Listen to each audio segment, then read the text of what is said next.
Some people arrive like chapters, others like lessons. Some are storms, some are shelters, and some are mirrors so honest they crack when you try to hold them too long. We don't always recognize their role in real time. At first, we call it loss. We call it betrayal, heartbreak, silence, distance. We replay their exits like unsolved riddles, as if there's something we missed, some better version of ourselves we should have been to make them stay. But with time and honesty, you start to see it differently. Not everyone was meant to stay. And more importantly, not everyone needed to in order to shape you. We romanticize the ones who stayed. We build monuments to loyalty, endurance, longevity. But the ones who left, they etched something just as lasting. Their exit didn't erase you, it wrote you. Not as a victim, but as a voice. Not as something abandoned, but as someone becoming. This isn't about glorifying pain. It's about reclaiming the meaning inside it. It's about seeing absence not as an empty space, but as the necessary clearing where you met yourself.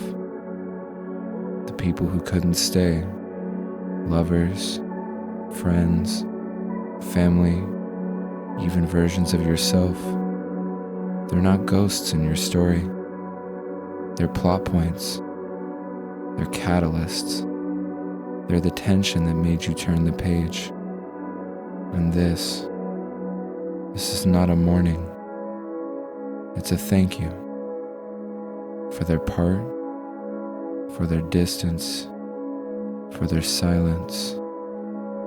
Because somehow, in all the ways they couldn't love you, they left room for you to learn how. Some people arrived in my life so vividly, it felt like they were always meant to be there. They fit into the frame so naturally, I mistook them for permanence. And when they left, or drifted, or shattered, or simply stopped showing up, I took it personally.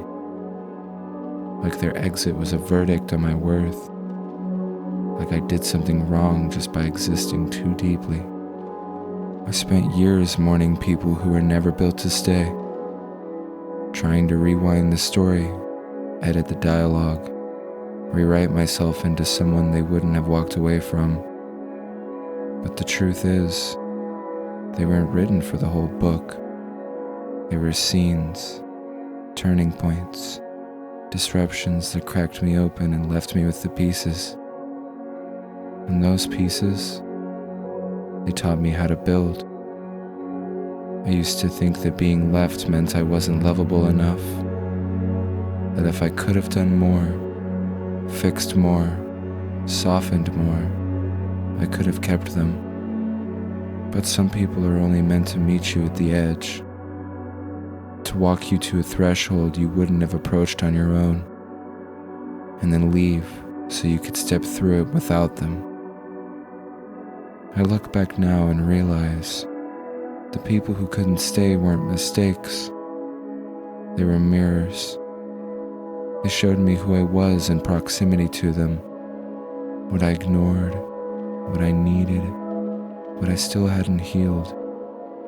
And when they left me with a choice, to chase the ghost or to become the person I'd been distracting myself from meeting.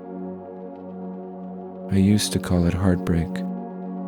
Now I call it initiation, because their leaving was the fire, and I stepped through it. Not gracefully, not with a plan.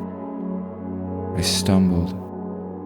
I begged the ashes to reassemble themselves. I confused closure with reunion, but in the wreckage, something quieter took root. a version of myself that didn't need to be chosen to exist, a self that stood, not because someone stayed, but because I finally did. I don't worship their memory anymore, but I don't erase it either.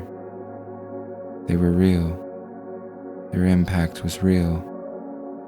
And even now, I carry pieces of them in my voice, in my silence, in the pauses between who I was and who I'm still becoming. Their role is finished, but the story is still being written. Let's talk about the ones who left and why I needed them to.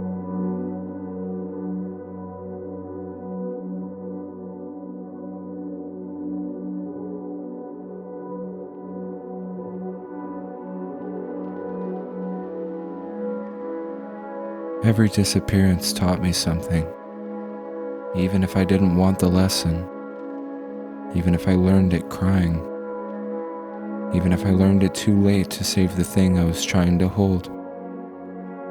At the time, all I could feel was the absence, the unanswered message, the shift in tone, the slow fade, or the sharp break, or the lie that looked like care but was just fear in a nicer outfit.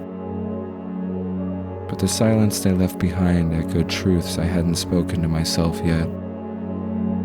It forced me to sit still with questions I didn't want to ask. Who am I when no one is watching? Why do I keep seeking people who only love me in fragments? What am I trying to prove by staying where I am not met? These weren't just losses. They were thresholds. Every ghost returned with a message, not in words, but in weight. The kind you carry in your chest, the kind that tightens your breath until you have to ask why. I used to think that closure meant getting answers, but most of the people who vanished never offered any. So I had to write my own. I had to let the silence speak, and in doing that, I started hearing my own voice again. Some of them taught me about boundaries by violating them. Some of them taught me about identity by only loving the version of me that performed. Some taught me about abandonment by doing it exactly the way I feared. But all of them, in their own way, pushed me back to myself. Letting go wasn't easy. It felt like betrayal, like I was giving up on something sacred. But what I was really giving up on was the illusion that love is proven by how long it lasts. Love is in the moment it exists. And when someone leaves, that moment doesn't become worthless. It becomes complete. Their departure was still a kind of love. Not the kind that stays, but the kind that teaches. And those lessons, I live them in the way I speak to myself now, in the people I let in, and the ones I don't chase when they drift. Letting go taught me to stay with myself, with my breath, with the version of me that's no longer asking to be rescued. They couldn't give me that, but their absence showed me how.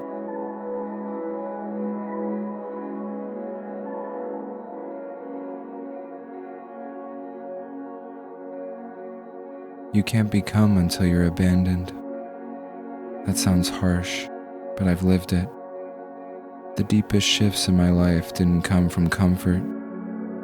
They came from rupture, from standing in the fallout of someone's absence and realizing I had to rebuild, not the relationship, but myself. Becoming is lonely work. That's why it's sacred. When everyone else steps away, you stop performing. You stop adapting to someone else's rhythm, someone else's gaze.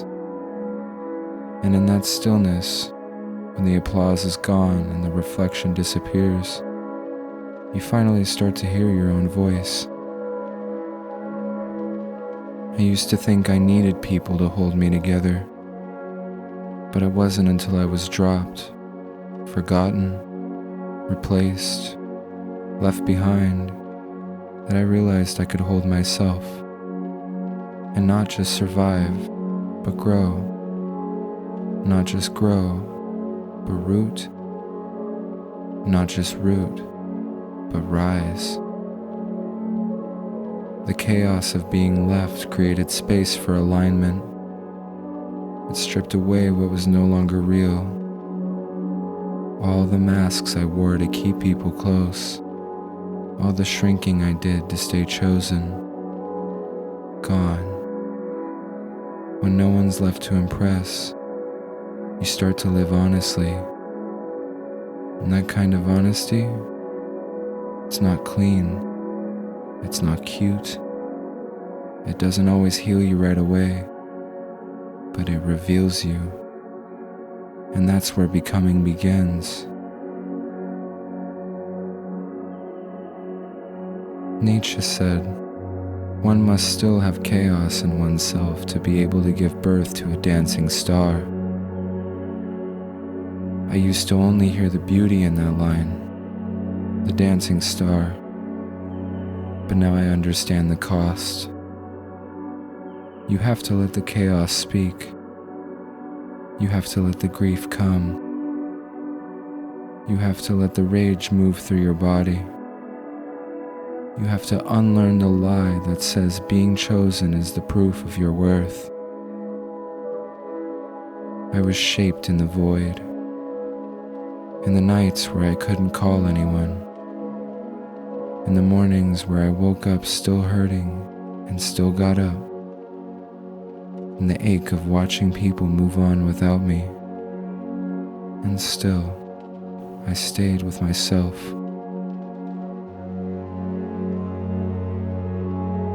That's not weakness, that's the beginning of power, not the kind that controls others, but the kind that cannot be taken, the kind that remains even when everyone else walks away,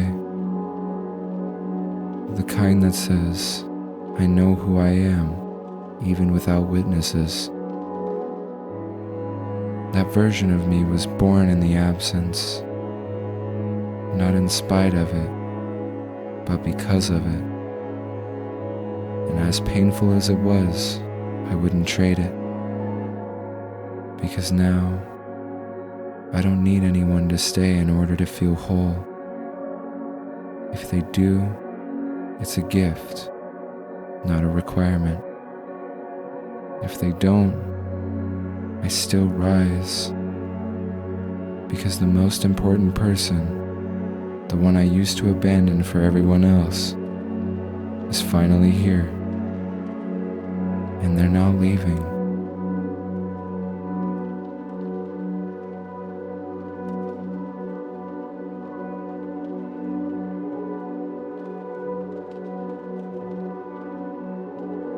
I carried them anyway. Even after they left, I found traces of them in everything. In the way I hesitated before trusting someone new. In the songs I wrote without meaning to write about them. In the quiet decisions I made to never be treated like that again. They were gone, but their fingerprints stayed. Not in a haunting way, not forever, but for a while they lived in the pauses, in the caution, in the softening, in the boundaries I used to draw around myself like armor I wish I worn sooner. The people who left helped build the stage I now speak from. They gave me something to rise out of, a pattern to break, a silence to fill with my own voice. They don't have to be heroes to have mattered. They don't have to come back to be part of the story. I used to think I had to forgive them in order to be free. That freedom was tied to absolution, But now I understand. Forgiveness isn't a permission slip. It's a boundary. It says, you no longer control the narrative, but I'll still write you in. Not as a villain, not as a saint, but as true. As a character who moved the plot forward. Some of them gave me joy. Some of them gave me pain. Most gave me both. And even now, I carry them. Not in longing, but in awareness. Not in regret, but in rhythm. They show up in the way I stay soft without letting people walk through me. In the way I speak clearly now, without hoping someone reads my mind. In the way I love people fully, but no longer abandon myself to do it. I don't need them to know what they gave me. I don't need an apology, or a reunion, or some full circle moment. The circle already closed when I stopped chasing it. When I started living from the person they helped reveal, not the one who kept reaching back. And maybe that's the most honest kind of healing. Not pretending it didn't hurt, not rewriting them out, but choosing what they mean now. Letting their memory be a page, not the whole book. Letting their absence be a presence I've grown stronger around. I don't carry them to stay stuck. I carry them to remember how far I've come. And when I speak now, when I write, when I breathe into the day without needing anyone else to witness it, they're still there, but only as a chapter. The rest is mine.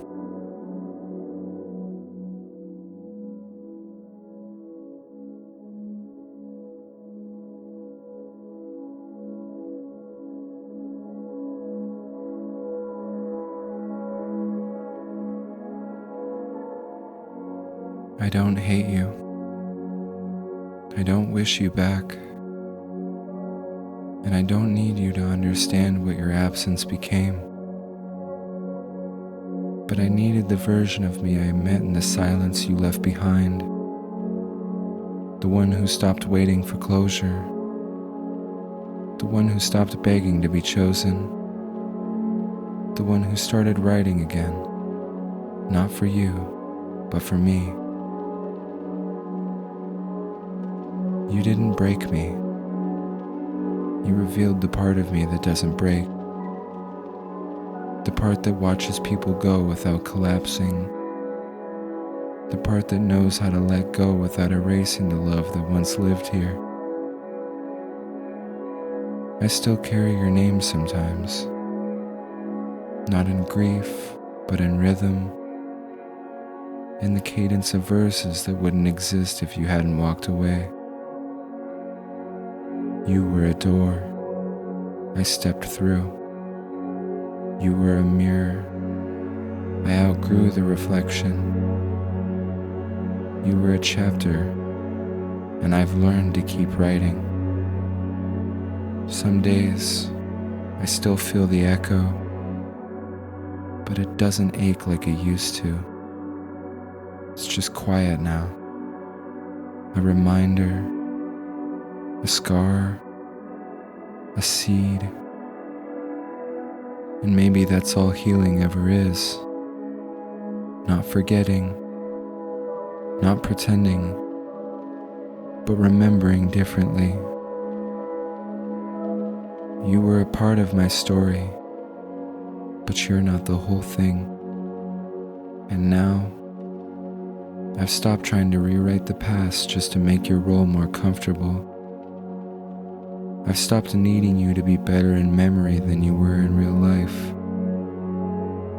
I've even stopped needing to prove to myself that I'm over it. Because healing isn't a declaration, it's a practice, a quiet one. One where I let myself feel whatever rises without giving it the power to steer me. I've come to understand that some people love you in the only way they know how. And sometimes that way is not enough.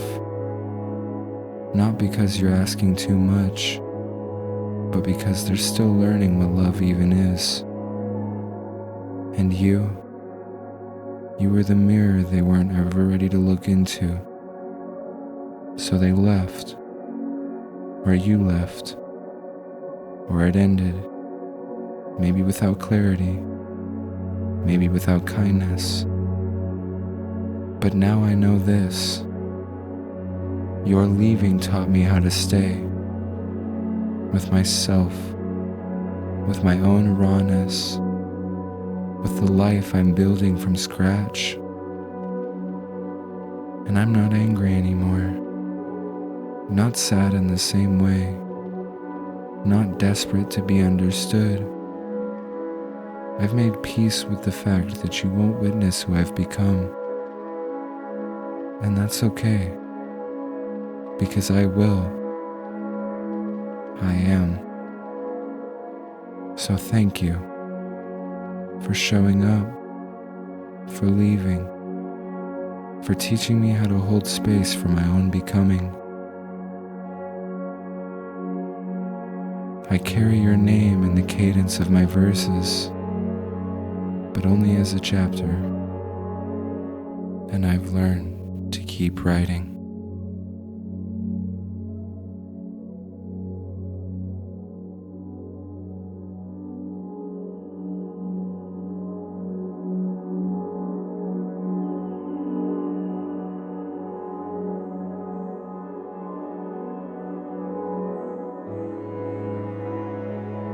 If you've ever been haunted by the people who left, by the texts unanswered, the friendships that faded, the love that didn't last, this is your reminder. They're part of the story, but they're not the whole thing. You are. You're the through line, the voice that kept going, the hands that kept building, the breath that never stopped, even when the room emptied. So let them become part of your becoming, but don't let them define it.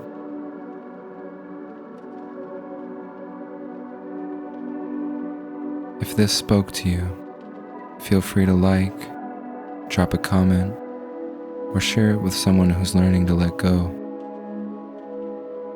I'm just trying things out here, making space for presence, for reflection, for truth.